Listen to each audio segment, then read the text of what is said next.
Hi, welcome to A Hot Take, where we discover the newest, hottest books and trending authors on the scene. My name is Jenna Green. I'm a YA fantasy author of the Imagine series and the Reborn Mark series. With me is Miranda O, a contemporary chick lit author of the Chin Up Tits Out series. And I'll send it over to her with the privilege and honor of introducing our guest for today. Hi, Miranda.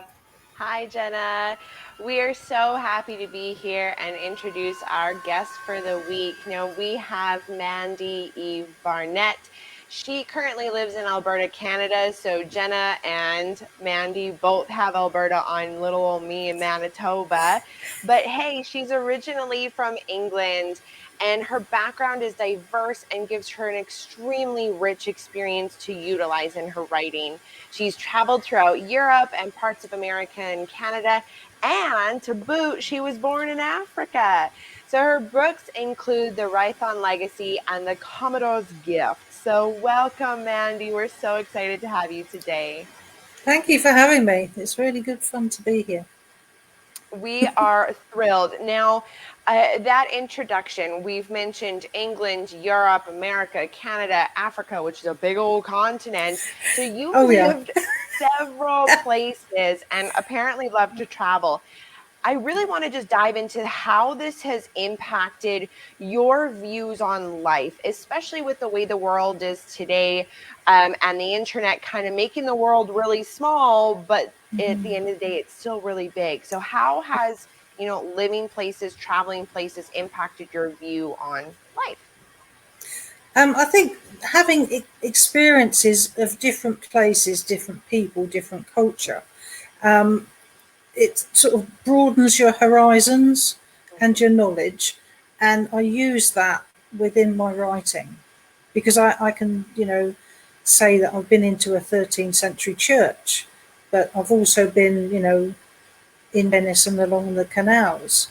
But then I've travelled through Alberta and found really interesting wildlife that I would never have seen before. So it's a bit of everything. I can totally relate to that comment of saying that, learning about different cultures and ways of life definitely enriches your life. Like you either learn to love the things that we take for granted and in turn not take them for granted. And then you kind of take the blinders off and go like, hey, these type of people in this place live this way with this mentality.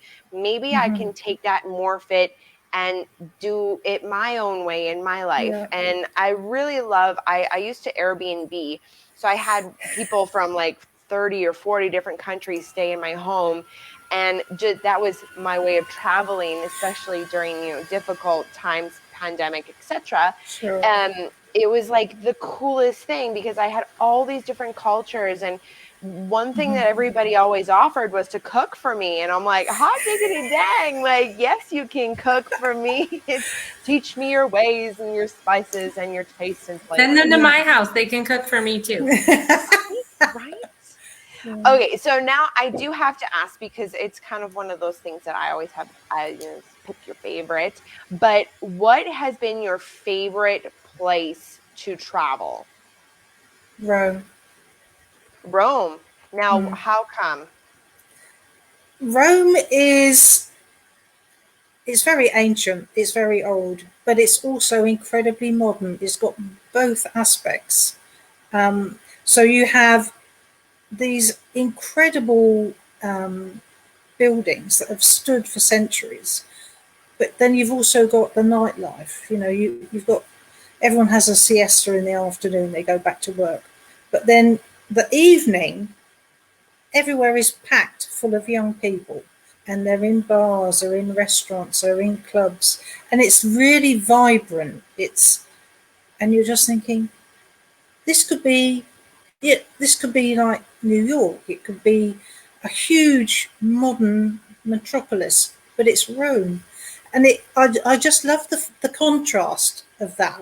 That you could spend all day in a museum and all night in a club. It was just you're right. It is the best day ever. Well, yeah. Right? Something is, Yeah. the testing of time and all those, Mhm. the history that has been brought forth. And then all of a Exactly. sudden now I'm in this modern world and Mhm. living it up. And so you Yeah. do kind of get the best of both worlds, but in one Oh, yeah. place. Yep.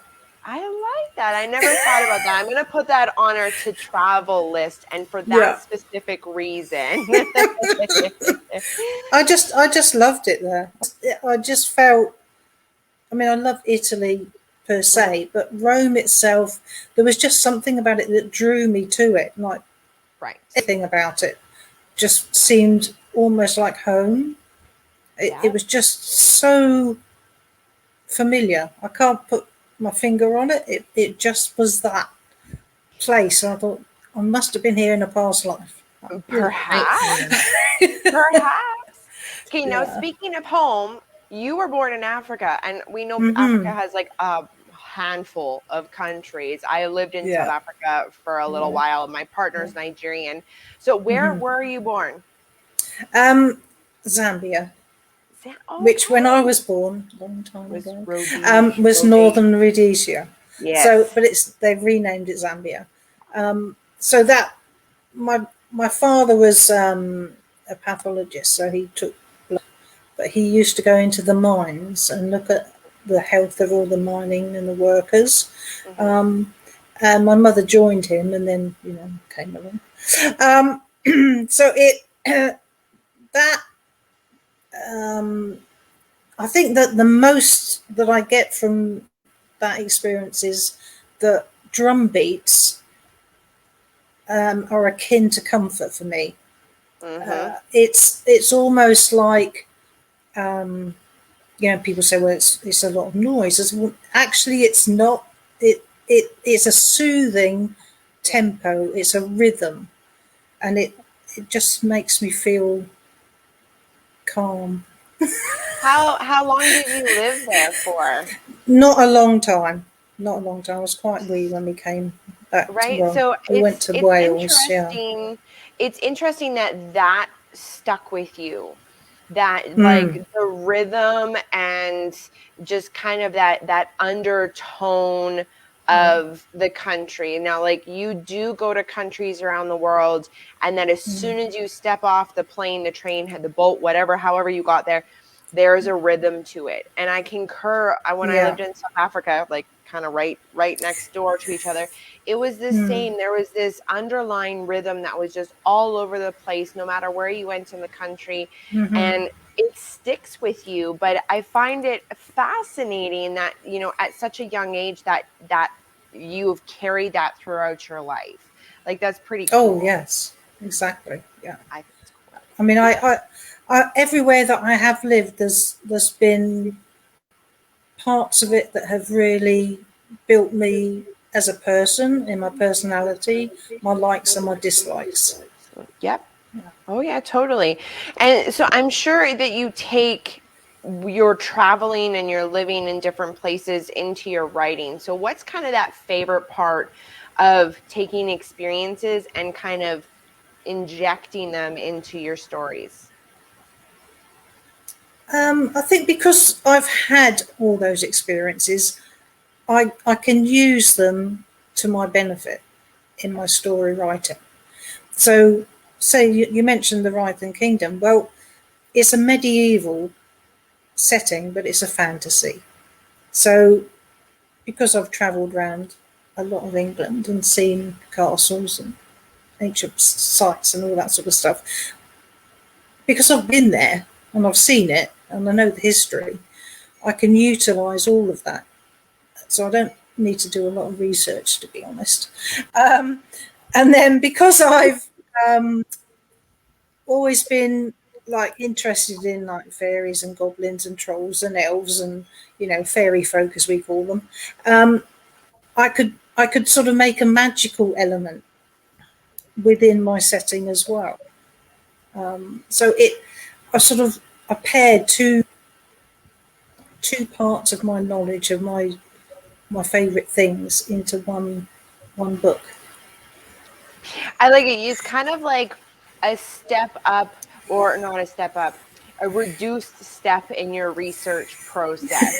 Like living and experiencing something and having the ability to, or the opportunity to write about it and just know it because you've lived it and you felt it, definitely is so much more exciting and thrilling than having to go to the library and read about, castle history in medieval times. Like you've gone there, stepped foot in there, touched the walls, etc., etc. There's a show called Beat Shazam. Don't know if you ever watched it, but it's funny. I love Beat Shazam. Oh my goodness. Okay. And my partner loves it because they have to name songs before 7 seconds. So they play a part of the song and then they have to name the song or you the gotta artist beat or whatever. the app. Shazam. You gotta beat the app. Shazam. Oh, I see. Okay. And so Shazam can identify like 1 billion songs within 7 seconds. So my partner always laughs and he goes, you know what? I would be so good at that because I listen to all different kinds of music. So my life experience puts me in an advantage space on that game TV show, where your life experience puts you into an advantage in your writing. That was like the allegory, illusion, like we had to go on a bit of a journey, like total great metaphor, but we had to go a little bit. I'm really proud that I was able to spin it back within a minute and a half. I had to wait for the boomerang to come all the way back. And I'm just laughing because I like that show for a different reason, because I am infamous at not knowing any. Like I like name that tune like nothing. Like I'll AC/DC every time. Doesn't matter if it's from the 60s. It doesn't matter if it's country. I'm like AC/DC. So I don't listen to anything but Broadway and Disney. So like I'm just horrific. So that's funny. So I like that show for a very to tune into and just try it. Jamie Foxx and his daughter co-hosted together, and they're absolutely hilarious. Good as Jeopardy. Yeah. Oh no, I suck at both. I like to think my music, like I can sing to every song, but can't for the life of me tell you the title of the song or who sang it. AC/DC. AC/DC. Guess who? That's always my answer. Who sings this? I'm like, I don't know. You guess who? Oh dear. No, I'll be very limited. Yeah. Any ABBA song, yes, I'll do an ABBA song. And then, because when I was younger, my peers were sort of into the teeny bop of, good-looking lads, and I'm going, yeah. So I was into sort of Status Quo and Led Zeppelin and all those rockers, and they couldn't understand me. Classic. Sorry. That's what I like. Hey, and that's okay. Like I grew up on that. Like classic rock was definitely like a memory that I remember at the beach with like the old stereo that you can like put on your shoulder and just rock to, and AC/DC, Led Zeppelin, like everything. It's definitely memories of my childhood. But anyways, speaking of your peers, I hear that you've been part of a new writing group this year. So that's really exciting. So my question to you here is, how has having peers helped you as a writer? We definitely talk about, or we're advocates for teamwork, especially in a job that's very lonesome. So really, how have the peers kind of enhanced your writing experience and your talent? Well, the writing group I've been with for a long time, the only reason I'm writing is because of them, to be honest with you. I just thought I'll try it to see if I'm any good at it. And they've been so encouraging and so supportive, for years now, that I would never consider leaving, because they are the ones that I can use as my sounding board. So you've got people who, they've been published, they know all the ropes, they can be constructively critique me rather than say, oh, that's awful, so they don't pound your ego too much, but at least you've got people you can turn to, and that's really my my need, really. As a as a writer, as you say, you can be lonely at times and think, am I doing this correctly? Would someone understand it if I wrote, the way I think I should write it? And then you say it out loud and think, I don't know if this works. So having people that are happy to help you is vital, I think, in any writing group. And you have to choose them carefully so that you've got someone that, some people that are going to understand you and how you write. And then beginning of this year, we did a new cooperative. It's Alberta Authors Cooperative. And there's 5 people that have actually come together to help all Alberta authors, So it's more of a supportive focus group, giving people services, feedback, and hopefully it will grow. But it's it's sort of still fledgling basically. But I'm excited about it. So it makes sense. If you're writing and you write a short story and then you submit it, you're either not, like a publisher's either not going to respond at all, or you just get a no. And so you don't get a lot of guidance. Okay, you're like, okay, something's wrong. But the possibilities of what is wrong with that particular piece are kind of like, is it, did I not get to the conflict quick enough? Or is it the market? Like the market of vampires is saturated and I just happen to, right? So it's very rare. I mean, you're going to get those opportunities where someone does comment and say, this is why we didn't accept it. But those are few and far between. And so you definitely need to get that feedback, right? You can't improve in isolation. Yeah. And then I like this new group you're part of where it's a bit more focus and a bit more experience, because eventually you have to kind of level up, You do, yeah. A bunch of writers that are all at the same ability, then you can get new ideas and feedback and stuff, but eventually you need to kind of migrate forward, right? So exactly. I can definitely see what you're saying of, having different groups and different things, and not to just give it to your friend and they're like, that's great. Yeah. That doesn't help at all. The random cheers in the background from friends and family tend to fade out after like the second or third book, and you're just like, I can't, like, I love you, but you're not helping me. Or my husband, his feedback for everything I write, more explosions. I want explosions and car chases. It's a medieval fantasy, or it's a children's picture book. I'm not, not, this nice story about a wombat. There's no explosions. Nope. Right. But, he's a non-writer and he has certain tastes, and even finding someone in your genre. Right.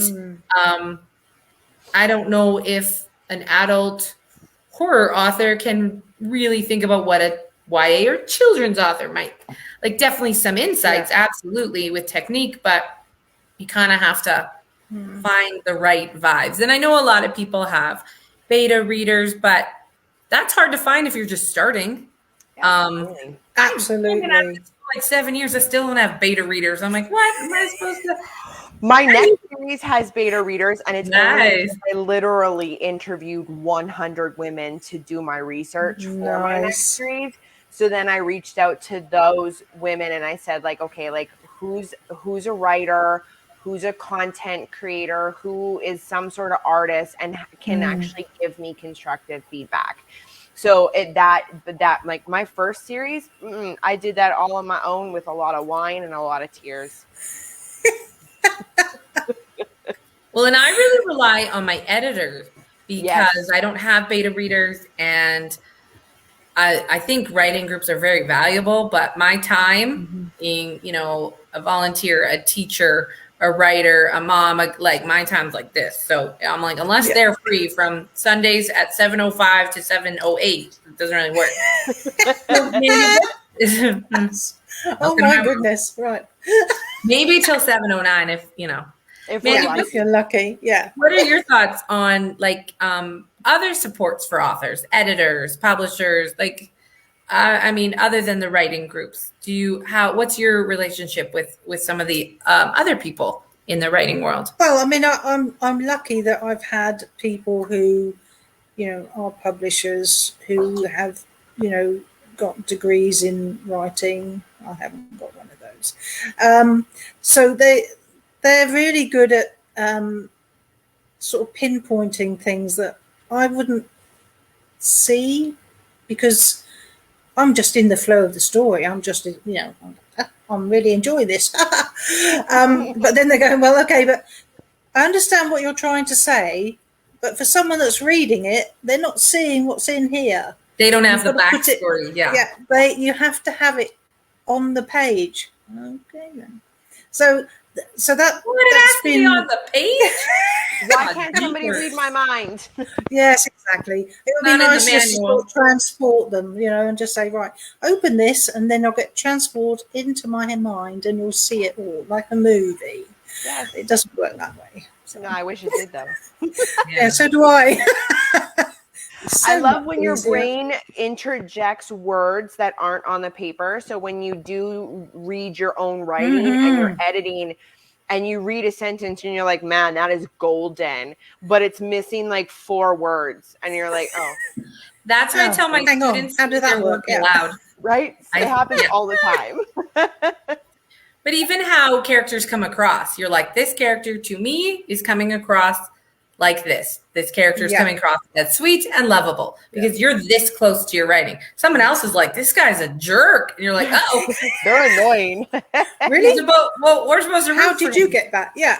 I mean, I like the feedback when you've written someone who is really a nasty person and you've tried really hard to make them that way. So then you'll get someone going, I didn't like him. So, yes, scored, because that's what I wanted. I wanted you not to like him, right? But then when the flip, what happens when you write somebody that is supposed to be a positive or have a positive impact or be a good character in your book, and somebody just finds them downright annoying or just the Jar Jar Binks phenomenon. and you're like, I'm sorry, who did you have soggy cereal for breakfast this morning? Because this person is lovable. I don't understand what is wrong with you. It's you, not the book, not the character, not me. Yeah.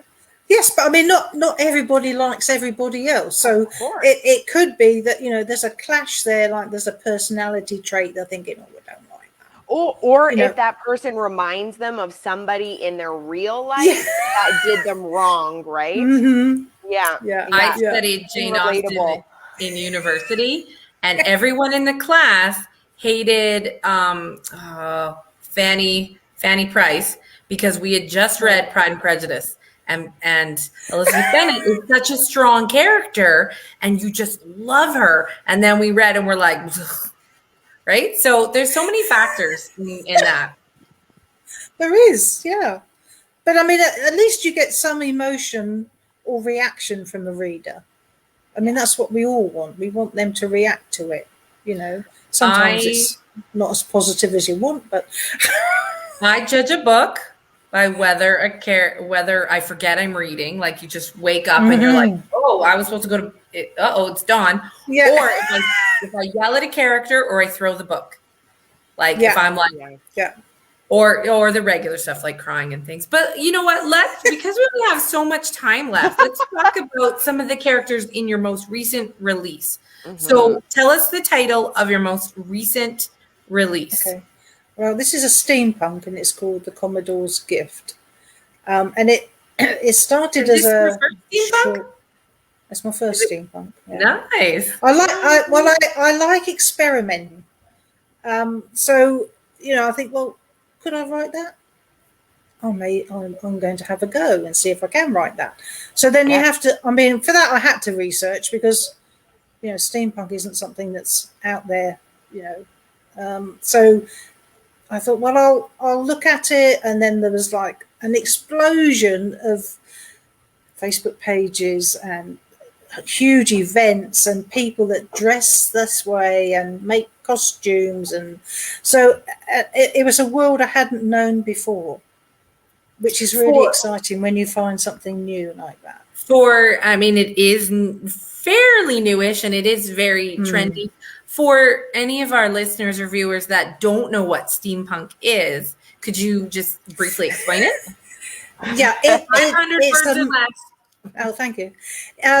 Steampunk is a merging of Victoriana and Industrial Revolution. So you have ladies in, corsets and restrictive gowns, and they have to behave a certain way, and there's etiquette and protocols, etc. But it's merged with steam power, like Industrial Revolution. So you've got not just a horse and carriage, but you've also got these mechanical machines and flying machines, like zeppelins and things. So it sort of merges the two together. So then you've got a huge wealth of choice how you use it. So you can have incredibly mechanical things happening, as well as, ladies having white gloves on. A little bit of history, but with some of the technology that didn't necessarily. So a little bit of historical, but also modern, and so I think that's what a lot of people really like. Totally. And so it's sorry. Oh no, you're the guest.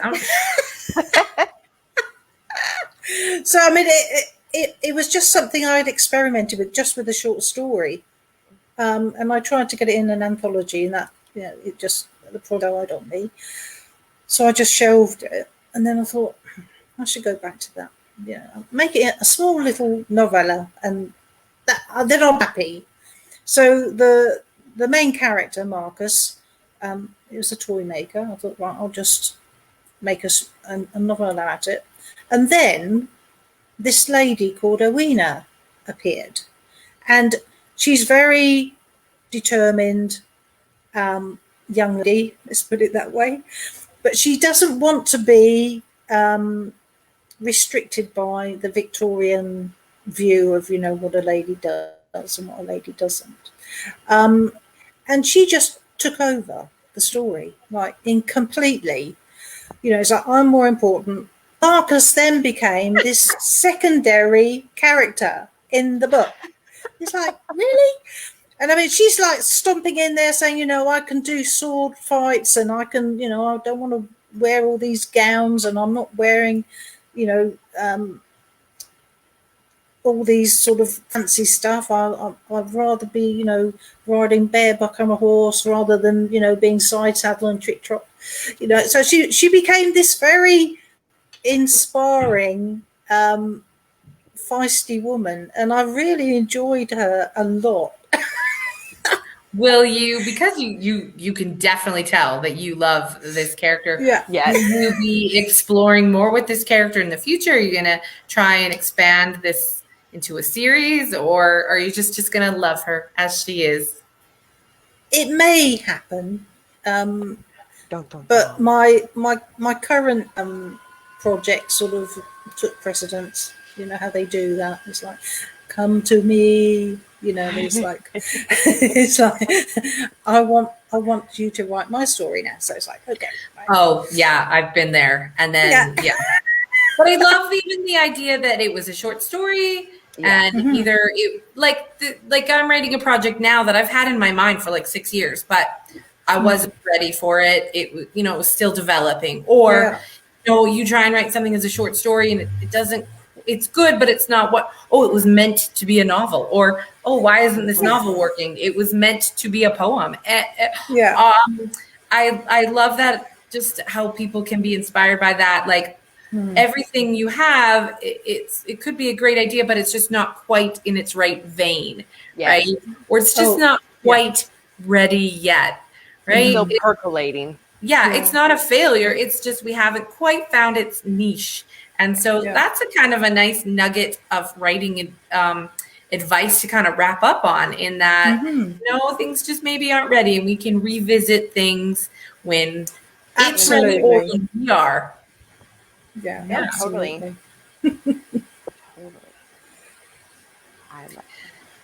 So just before we wrap up, where can people find you? Like, not on the street, but like, where? Don't want any stalkers, no. Okay, so I have a blog. That's mandybarnett.com, and then I'm all over social media. I know you like all my posts, so I love it. Yeah. And we'll make sure to put all of her links in the description Thank you. of the podcast as well, so we don't have to remember URLs for days. No, you'll be there forever. Yeah. Beautiful. And where can we pick up your latest release? Well, it's on Amazon. It's on Smashwords, Kobo, Barnes and Noble. Yeah, and locally, it's in the Sherwood Park Bookworm, and it's also in the Daisy Chain bookstore in Edmonton. Wonderful. So that's amazing. Well, I encourage everyone to go check out The Commodore's Gift, but also her plethora of other titles. Check her out on social media. She's quite funny and very supportive of fellow authors. Thank you. Just before we wrap up, a big thank you to Mandy for being here. So thank you for that. And thank you for inviting me. And well, you laughed at all our jokes, so you made us feel great. We appreciate that. Our heads and our egos are like this right now. Even she's laughing now. Yes, I love it. I love I want to just keep you in my pocket and pull you out when I'm sad. So thank you very much for being on our show today. And just before we wrap up, I'd love to thank our show sponsors. So a big thank you to the Authors Library Network, Creative Edge Publicity, and our biggest thank you to all our viewers and all our listeners. So thank you very much, Mandy. It's been an absolute pleasure. Thank you for having me. Bye-bye. Bye.